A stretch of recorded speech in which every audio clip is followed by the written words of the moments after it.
Praise the lord. యేసుక్రీస్తు ప్రభు వారి ప్రశస్తమైన నామంలో మీకు వందనాలు, శుభాలు తెలియజేసుకుంటున్నాను. ప్రియ సహోదరి సహోదరులారా, మనము గడిచిన 2 వీడియోస్లో రాకడ కొరకై సిద్ధపాటుకు సంబంధించి తలాంతుల ఉపమానాన్ని జ్ఞాపకం చేసుకుని ధ్యానించుకుంటూ వస్తూ ఉన్నాం. ఈ రోజున క్లుప్తంగా తలాంతుల ఉపమానము మన జీవితానికి లేదా సిద్ధపాటుకు ఏ విధంగా అప్లై అవుతుంది అనే విషయాన్ని చూడబోతా ఉన్నాం. చూడండి, ఈ వాక్యాన్ని గమనించినట్లయితే, ఒక మనుష్యుడు దేశాంతరము ప్రయాణమై తన దాసులను పిలిచి తన ఆస్తిని వారికి అప్పగించినట్లుండెను.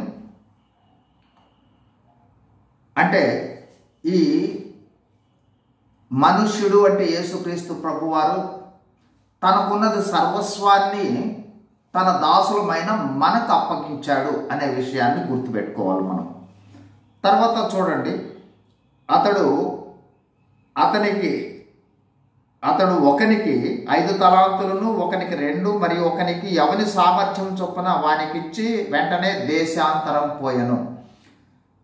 యేసుక్రీస్తు ప్రభువు మనందరికీ మన సామర్థ్యాల మేరకు వివిధ రకాలైన తలాంతులను, సామర్థ్యాలను దయచేశాడు.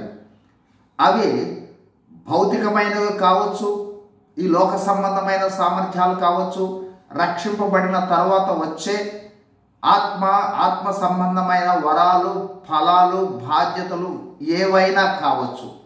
అన్నింటినీ కూడా మనకు అప్పగించి వెళ్ళిపోయాడు. తర్వాత చూడండి, 5 తలాంతులు తీసుకుని వాడు వెళ్ళి వాటితో వ్యాపారం చేసి మరి 5 తలాంతులు సంపాదించను. అలాగనే 2 తీసుకునేవాడు మరి 2 సంపాదించను. అయితే 1 తలాంతు తీసుకునేవాడు వెళ్ళి భూమి త్రవ్వి తన యజమానుని సొమ్ము దాచిపెట్టెను. బహుకాలమైన తర్వాత ఆ దాసుల యజమానుడు వచ్చి వారి యొద్ద లెక్క చూచుకునేను. తలాంతులు ఇచ్చి యేసుక్రీస్తు ప్రభు వెళ్ళాడు. ఒకరికి 5, ఒకరికి 2, ఒకరికి 1. 5 తలాంతులు ఉన్న వ్యక్తి మరి 5 సంపాదించాడు. తర్వాత 2 మరి 2 సంపాదించాడు. 1 భూమిలో దాచిపెట్టాడని వాక్య భాగంలో రాసిపోయాడు. ఇంతకుముందు కూడా ధ్యానించుకున్నాం. అంటే దేవుడిచ్చిన తలాంతులను దేవుని మహిమ కోసము ఉపయోగించటము ప్రాముఖ్యమే తప్ప వాటిని ఉపయోగించుకోకుండా నిరుపయోగం చేయటం అనేది మంచిది కాదు.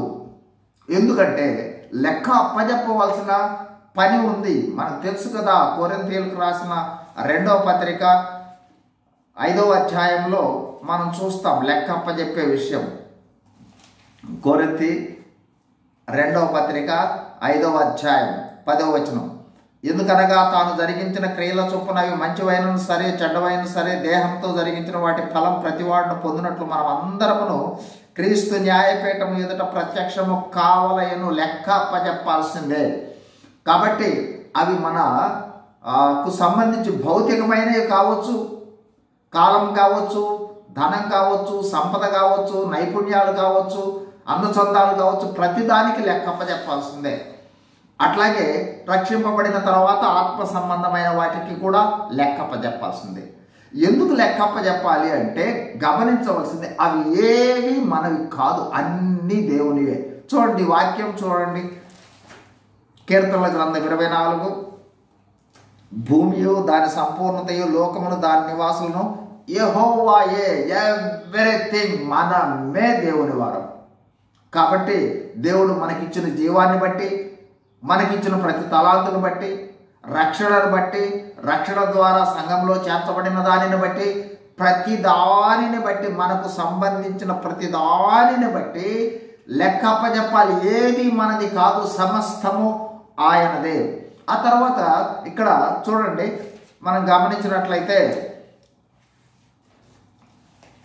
మత్తయి సువార్త 19వ వచనం దగ్గరకు వస్తున్నాం. 25:19. బహుకాలమైన తరువాత ఆ దాసుల యజమానుడు వచ్చి వారి యొద్ద లెక్క చూచుకొనెను.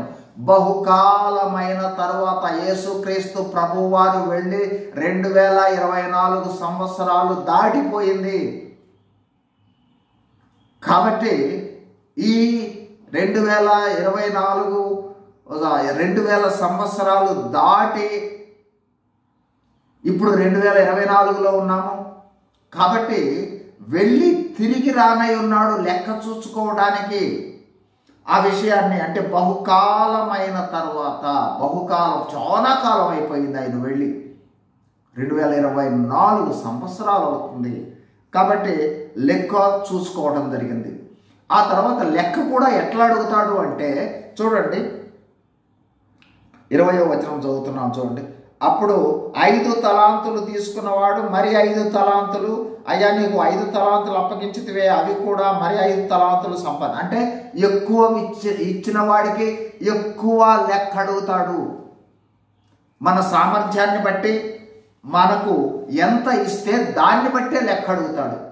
5 తలాంతులు ఇచ్చేవాడికి 5, 2 2కు లెక్క, 1 ఇస్తే 1కి లెక్క. కాబట్టి మనకిచ్చిన సామర్థ్యాలను బట్టి, తలాంతులను బట్టి, ఆస్తిని బట్టి, ఐశ్వర్యాన్ని బట్టి, ఉద్యోగాన్ని బట్టి, స్థానాన్ని బట్టి ప్రతిదానికి కూడా ఎంత ఎక్కువ ఇచ్చాడో వాటన్నింటిని బట్టి లెక్క అప్పచెప్పాల్సి ఉంటుంది. తక్కువ ఇచ్చిన వాడికి తక్కువ లెక్క చెప్పడం అనేది జరుగుతుంది. ఇక తర్వాత గమనించండి, మత్తయి సువార్త 25వ అధ్యాయం 21వ వచనం చూస్తున్నాం చూడండి. 5 తలాంతులు ఇచ్చిన వాడిని ఏమంటా ఉన్నాడు, 2 తలాంతులు ఇచ్చిన వాడిని ఏమంటా ఉన్నాడు చూస్తున్నాం ఇప్పుడు చూడండి. అతని యజమానుడు, బలా నమ్మకమైన మంచి దాసుడా, నీవు ఈ కొంచెంలో నమ్మకంగా ఉంటివి, నిన్ను అనేక వాటి మీద నియమించదను, నీ యజమానుని సంతోషంలో పాలు పొందుమని అతనితో చెప్పాను. 5 తలాంతులు ఇచ్చిన వాడితో చెప్పిన మాట ఇది. అట్లాగే చూడండి, అలాగే 2 తలాంతులు తీసుకున్నవాడు వచ్చి, అయ్యా నీవు నాకు 2 తలాంతులు అప్పగిస్తే అవిగాక మరి 2 తలాంతులు సంపాదించని చెప్పాను. అతని యజమానుడు, బలా నమ్మకమైన మంచి దాసుడా, నీవు ఈ కొంచెంలో నమ్మకంగా ఉంటివి, నిన్ను అనేకమైన వాటి మీద నియమించదను, నీ యజమానుని సంతోషంలో పాలు పొందమని అతనితో చెప్పాను. లెక్క చూసుకునేటప్పుడు గమనించినట్లయితే ఇద్దరికీ ఒకే రకమైన ఆశీర్వాదాలే వచ్చాయి. నిన్ను కూడా అనేకమైన వాటి మీద నేను నియమిస్తానన్నాడు. 5 తలాంతులు ఇచ్చిన వాడికి అనేక వాటి మీద నియమిస్తానంటున్నాడు. అంటే ఇక్కడ గమనించవలసినది నమ్మకత్వానికి పరీక్ష. ఎంత నమ్మకముగా దేవుడిచ్చిన తలాంతులను మనము దేవుని మహిమ కొరకు ఉపయోగించాము అనేది ప్రాముఖ్యమైనది. తలాంతులు ఉపయోగించినట్లయితే మెప్పు ఉంటుంది. బలా నమ్మకమైన మంచి దాసుడా, నీవు ఈ కొద్దిగా మీద నమ్మకంగా ఉన్నావు కాబట్టి నీకు అనేకమైన వాటి మీద అధికారాన్ని ఇస్తాను అని చెప్తా ఉన్నాడు. కాబట్టి నమ్మకత్వానికి దేవుని వద్ద నుండి బహుమానం ఉంటుంది, అనేక వాటి మీద నియమించడం ఉంటుంది. అంతేకాదు యేసుక్రీస్తు ప్రభువారి సంతోషంలో మనము కూడా పాలు పొందుకునే వాళ్ళంగా ఉంటాం.